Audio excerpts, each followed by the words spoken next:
Good morning बच्चों।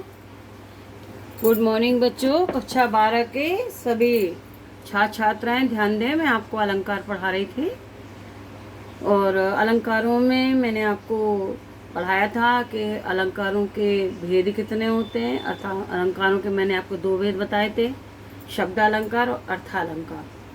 ठीक है बच्चों। और उसमें शब्द अलंकारों में मैंने आपको यमक, श्लेष और अनुप्रास पढ़ाया था। और फिर उसके बाद अर्थालंकार पढ़ाए थे। कल मैंने आपको उपमा अलंकार की परिभाषा पढ़ाई थी, अलंकार के उदाहरण बताए थे, स्पष्टीकरण बताया था। आज मैं आपको रूपक अलंकार पढ़ाने जा रही हूँ, जिसे आप ध्यान से सुनिएगा। रूपक अलंकार बच्चों, वैसे तो अर्थालंकार बहुत हैं आपके कोर्स में, केवल 3 ही है, उपमा, रूपक, उत्प्रेक्षा। संदेह प्रांतिमान जो फर्स्ट ईयर में पढ़े थे आपने, अब वो आपको इंटर में नहीं पढ़ना है, क्योंकि सरकार द्वारा 30% कोर्स समाप्त कर दिया गया है, जिसके कारण ये संदेह और भ्रांतिमान आपके कोर्स से हटा दिए गए हैं। रूपक अलंकार ध्यान से देखिएगा। जहां उपमेय माने जिसके लिए उपमा दी जाए उसे उपमेय कहते हैं। जिसके लिए उपमा दी जाए या जिसका वर्णन किया जाए उसे उपमेय कहते हैं। में उपमान का अर्थात जिसके साथ उपमा यानी तुलना की जाए, ठीक है, उसे उपमान कहते हैं। जिसके साथ उपमा या तुलना की जाए उसे उपमान कहते हैं। इसलिए बताया है कि उपमेय का उपमान, जहां उपमेय में उपमान का, जहां उपमेय में उपमान का भेद रहित आरोप होता है, वहां रूपक अलंकार होता है। भेद रहित अर्थात निषेध रहित आरोप होता है, भेद समाप्त हो जाता है, एक दूसरे पर आरोपित हो जाते हैं, वहां पर रूपक अलंकार होता है। उदाहरण देखिए, चरण कमल बंदौ हरि राई। अर्थ है भगवान के, आपको अर्थ लिखना नहीं है, मैंने आपको समझाने के लिए लिख दिया, आप केवल उदाहरण में यही लिखेंगे, चरण कमल बंदौ हरि राई। भगवान के चरण रूपी कमलों की वंदना करता हूँ। तो यहाँ चरण पर कमल का भेद रहित आरोप है। स्पष्टीकरण में भी लिखा है, यहाँ चरण पर कमल का भेद रहित आरोप है, अतः यहाँ रूपक अलंकार है। यहाँ चरण पर कमल का भेद रहित आरोप है, अतः यहाँ रूपक अलंकार है। दूसरा उदाहरण देखिए बच्चों, एक उदाहरण है, मैं दूसरा भी दे रही हूँ, जो समझ में आए वो लिख लीजिएगा। दूसरा उदाहरण है, बीती विभावरी जागरी। विभावरी माने रात, अंबर पनघट में डुबो रही तारा घटूसा नागरी।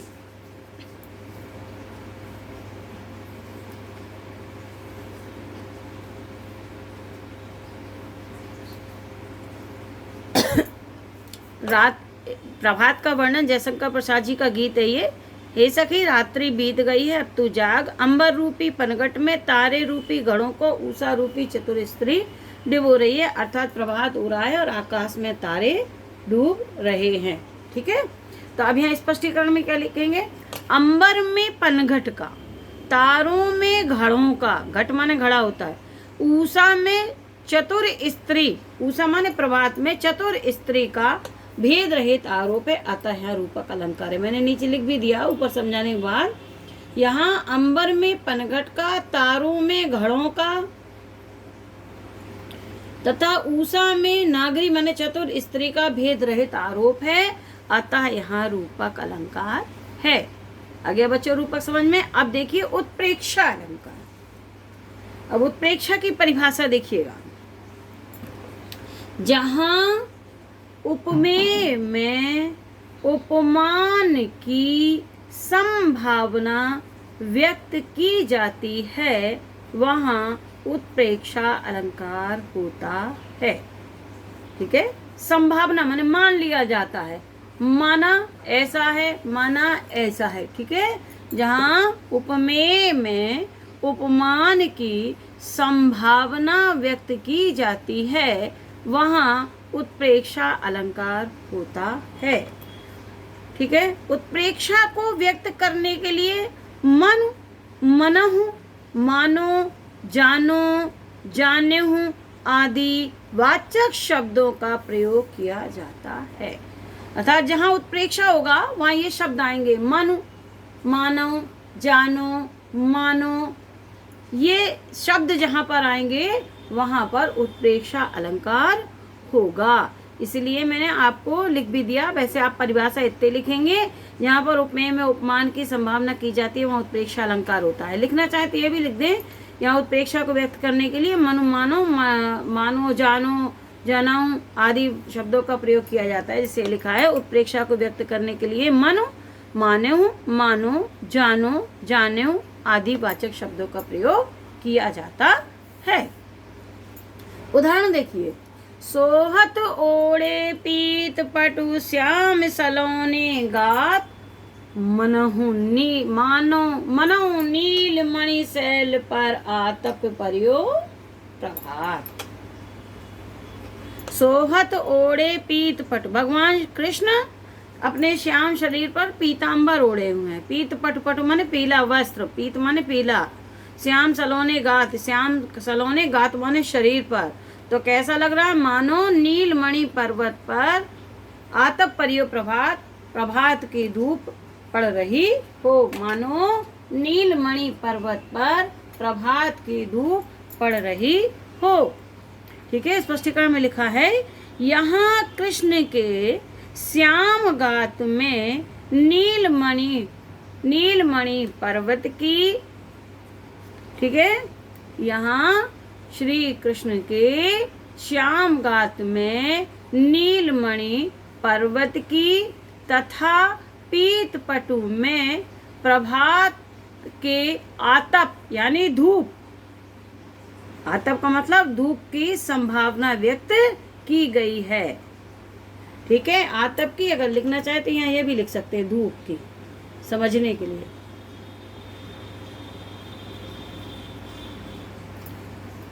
संभावना व्यक्त की गई है, अतः यहाँ उत्प्रेक्षा अलंकार है। ठीक है बच्चों, अब आप दूसरा उदाहरण देखिए। एक उदाहरण मैंने आपको बता दिया, दूसरा उदाहरण ही बताती हूँ। ये उदाहरण दूसरा आपके तुलसी की कविता बली है, जिसमें लंका दहन आपने पढ़ा था फर्स्ट ईयर में। उसका उदाहरण है, बाल दी विशाल विकराल ज्वाल जाल, मानो लंक लील बेको काल रसना पसारी है।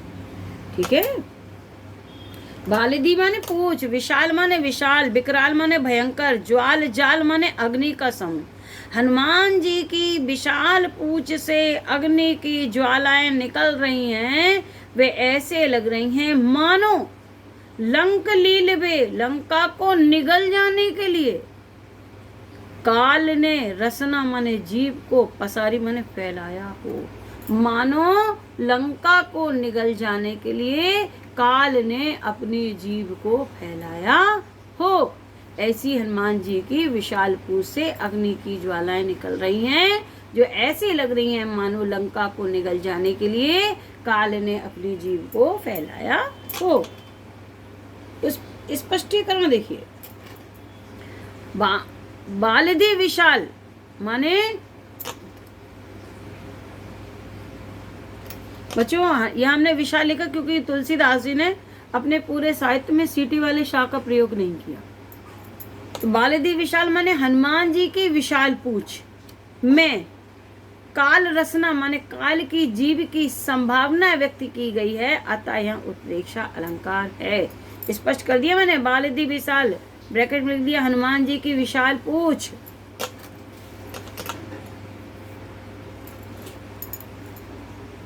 में काल रसना माने काल की जीव की संभावना व्यक्त की गई है, अतः यहाँ उत्प्रेक्षा अलंकार है। बच्चों, अलंकार आपके समाप्त हुए।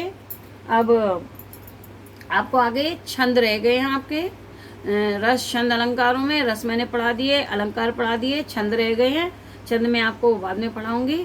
और अब आपके टेस्ट आ रहे हैं, उसमें जो प्रश्न उत्तर हैं वो इस तरह के हैं कि जैसे प्रश्न दिया है और 4 उसके ऑब्जेक्टिव आंसर हैं, उसमें से आपको ये छांटना है कौन सा आंसर सही है। मैंने आपको कोर्स बता दिया है, आपको पूरा अच्छे से पढ़ना है क्योंकि ऑब्जेक्टिव आंसर हैं। ऑब्जेक्टिव में पूरा पढ़ना पड़ता है, कुछ भी पूछा जा सकता है। ठीक है, कुछ इतिहास के होंगे। इतिहास जो हमने आपको शुरुआत में लास्ट में, मई के लास्ट में जब क्लासेस समाप्त हुई थी, तब मैंने आपको 31 तारीख को कुछ ऑब्जेक्टिव क्वेश्चन डाले थे, जिसे आप ध्यान से पढ़ लेंगे उसी से आपको उत्तर मिल जाएंगे। ठीक है बच्चों, आपकी परीक्षा के लिए आपको शुभकामनाएं। धन्यवाद।